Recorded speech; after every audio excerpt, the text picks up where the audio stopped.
তো বন্ধুরা, আরও একটা সকালে আর নতুন ধরনের একটা ব্লগে সবাইকে অনেক অনেক স্বাগত জানাচ্ছি বন্ধুরা। তো সকাল সকাল চলুন ব্লগটা শুরু করে দিই। আর এই সকালের টিফিন হচ্ছে বোঁদে। মা বোঁদে বানিয়েছে, আর এদিকে আটা মাখাও চলছে। মা কিন্তু রুটি বানাচ্ছে। আমরা কিন্তু কেনা খাবার খুব একটা খাই না, ঘরে বানানো খাবারই খাই। আর মা কিন্তু সকাল সকালে টিফিন বানিয়ে দেয়। তো আজকে রুটি আর বোঁদে খাওয়া হচ্ছে। হ্যালো ফ্রেন্ডস, কেমন আছেন সবাই? আশা করছি সবাই খুব ভালো আছেন। আমি তো মোটামুটি আছি। আর পুজোর তো মাত্র কটা দিনই বাকি আছে। সবার শপিং করা হয়েছে বন্ধুরা? জানি না, আমার কিন্তু একদম এখনও শপিং হয়নি, একটাও কিচ্ছু কেনা হয়নি। 2রা অক্টোবর মহালয়া আছে, বৃষ্টিতে একদম কমছে না। আর এবছর বলছি আমার হাতে টাকা নেই, জানি না কিনতে পারবো কি না। আমার জন্য না কিনি, বাবা মা হোক, ভাই বোন, ওদের তো আমি বছরে একবার পুজোতে পোশাক দিই, সেটাও পারবো কি না জানি না। এবছর মাত্র 10-12 দিন বাকি আছে, আমি কাজটা ঠিকঠাক করতে পারছি না। আমার সব থেকে এখন বড় টেনশন হচ্ছে আমার হাতটা ঠিক হচ্ছে না। দেখুন বন্ধুরা, আমার হাতটা ব্যাঁকাই আছে, আমার ভালো লাগছে না, কিছু ভালো লাগছে না। তো কী বলবো বন্ধুরা, অনেক কষ্ট, অনেক চিন্তা। আমার হাতটা নিয়ে আমার অনেক চিন্তা হচ্ছে এখন। আমার কিন্তু পুজো নিয়ে আমার একদম আনন্দ নেই, শুধু আমার হাতটা নিয়েই আমার চিন্তা আছে যে আমার হাতটা কখন ঠিক হবে, কি হবে, আমি কিছু বুঝতে পারছি না। মা দুর্গাকে সবাই বলবেন প্লিজ প্লিজ, আমার জন্য সবাই দোয়া করুন যে আমার হাতটা যেন যত তাড়াতাড়ি সম্ভব ঠিক হয়ে যায়, আমার ভালো লাগছে না। তো যাই হোক, চলুন ব্লগটা শুরু করি। আর আজকের ব্লগটা দেখবেন, যদি ভালো লাগে প্লিজ লাইক করবেন, সুন্দর সুন্দর কমেন্ট করে জানাবেন কেমন হয়েছে ব্লগটা।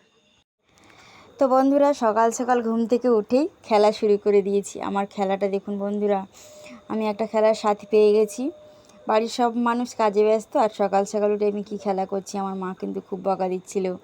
আর এই যে খেলাটা আমার মা কালকে বাড়িতে আসার সময় রাস্তা থেকে কুড়িয়ে এনেছে।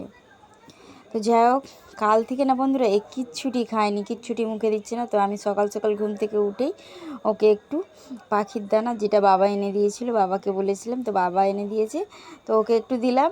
কিন্তু ও দেখুন বন্ধুরা খেতেই চাইছে না। একদিনের বাচ্চা হবে হয়তো, জানি না।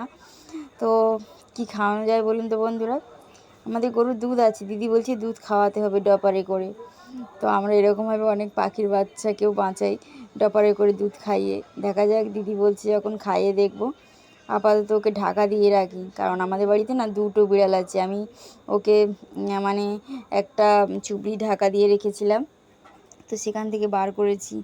আমাদের যে বিড়াল আছে না, ওরা খুব মুরগির বাচ্চা, তারপরে কাঠ বিড়ালি, পায়রা, এগুলো ধরে ধরে খায়। আমাদের বিড়ালের হাত থেকে অনেকবার কাঠ বিড়ালি, পায়রা বাঁচিয়েছি।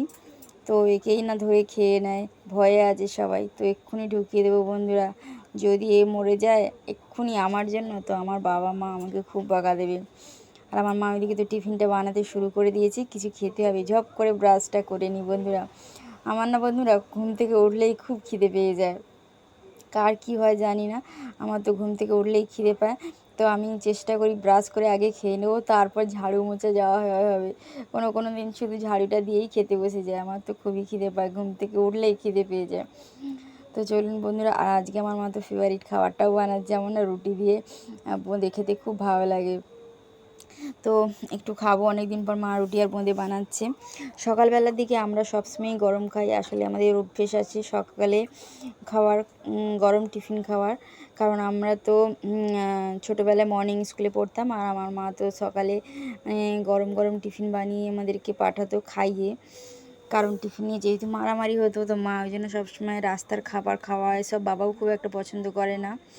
আর স্কুলে বাচ্চাদেরকে টিফিন দিলে খুব মারামারি হয়, তো ওই জন্য মা আমাদেরকে গরম গরম খাবার খাইয়েই পাঠাতো।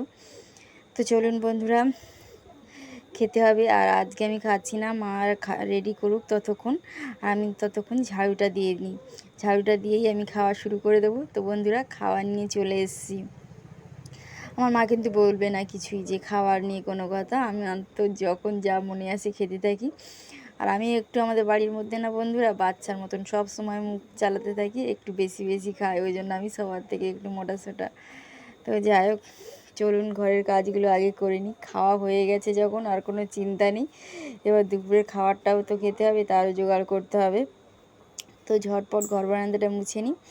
আর আমার একটা কী বলুন তো বন্ধুরা, যখন ঘর বারান্দা মুছবো, ঝাড়ু দেবো, সবাই অনেক কে আছে, অনেকে না, বেশিরভাগ মানুষ আছে সকালে ড্রেসটা চেঞ্জ করে, বলে বাসি ড্রেস চেঞ্জ করতে হয়। তো আমার মনে হয় বাসি ড্রেস চেঞ্জ করার থেকে সকালে কাজ করে স্নান করে নেওয়াই বেটার। আমি তো সেটাই করি। স্নান করে নিয়ে ঠাকুর পুজোটা দিলে আমার মনে হয় সারাদিনটাই ফ্রেশ থাকে সকাল সকাল। তো ঝাড়ু মোছা হয়ে গেছে, এবার একটা চাদর ভিজিয়েছিলাম, কয়েকদিন ধরে কাচবো কাচবো করে কাচা হচ্ছে না, বৃষ্টি হচ্ছিল তো। আর এমনিতেই আমরা এতগুলো মানুষ, জামা কাপড় শুকাচ্ছে না, তার উপরে আবার চাদর কেচে মিলে দিলে বাবা রেগে যেত। তো ওই জন্য চাদরটা কাচিনি, বিছানা থেকে তুলেছিলাম। আজকে একটু রোদ রোদ দেখছি আকাশে, তো ভাবলাম কি চাদরটা কেচে দিই। আর চাদরটা কাচার সময় দেখলাম অনেকটা সাবান জল এক্সট্রা হচ্ছে, তো একটা আমার জামাও দিয়ে দিলাম। কলে অনেক বাসন পড়ে আছে বন্ধুরা, চাদরটা কেচে নিয়ে বাসনগুলো মাজবো, নিজে স্নান করবো, দেন পূজা দেব। সকালবেলা পূজাটা করতে আমার খুব ভালো লাগে। এই একটা কাজ আছে না বন্ধুরা, আমি খুব ভালোবেসে করি। দিনের মধ্যে এই একটা ভালোবাসার কাজ আমার, ঠাকুর পূজা করা। একটা দিদিভাইয়ের চ্যানেলে সেদিন দেখছিলাম, ভুলে গেছি নামটা, ঠিক মনে নেই, একবার ভিডিও দেখেছি। তো মন্দিরটা খুব সুন্দর। আমাদের বাড়িতে না অত সুন্দর মন্দির নেই, আসলে আমাদের তো অত সামর্থ্য নেই যে সুন্দর করে মন্দির করব। যদি কখনো সম্ভব হয় সুন্দর করে মন্দির করব, ঠাকুর যদি দিন দেয়। তো ছোট্ট মন্দির হলে কী হবে বন্ধুরা, আমি খুব পূজাটা খুব যত্ন সহকারে করি, অনেক সময় ধরে করি। আমার খুব ভালো লাগে পূজা করতে। যাদের ঠাকুর ঘরটা ভালো দেখি, আমার তো খুব ইচ্ছা হয় যে তাদের ঠাকুর ঘরটা যেন আমি ওরকম যেন ঠাকুর ঘর বানাতে পারি। মোটামুটি কখনো যদি আমার হাতে টাকা আসে না, আমি যদি কখনো রোজগার করতে পারি না কোনোভাবে, তো অবশ্যই আমি সুন্দর করে একটা ঠাকুর ঘর অবশ্যই বানাবো। সবাই বলে রান্নাঘর বানাবো, আমার তোর মনে হয় রান্নাঘরের থেকে আমি ঠাকুর ঘর সুন্দর করে গুছিয়ে বানাবো, যেখানে আমার সকালবেলা সন্ধ্যাবেলা কিছুটা সময় কাটাবো, খুব ভালো লাগবে। শান্তির জায়গা আমার মনে হয় ঠাকুরঘরটা বাড়ির মধ্যে সব থেকে শান্তির জায়গা। আমার যখনই মন খারাপ লাগে বন্ধুরা, আমি কোনো মন্দিরেই যাওয়ার চেষ্টা করি। তো বন্ধুরা, সন্ধ্যার কাজ হয়ে গেছে যেটা ছিল, আর একটু টিফিনও করেছি। তো রাত হয়ে গেছে, এখন ডিনার করব। আর আজকের ব্লগটা বন্ধুরা বেশি না বাড়িয়ে এই পর্যন্তই রাখছি। ছোট ছোট ব্লগ শেয়ার করছি, পুরোটা দেখবেন, একদম স্কিপ করবেন না। টাটা বন্ধুরা।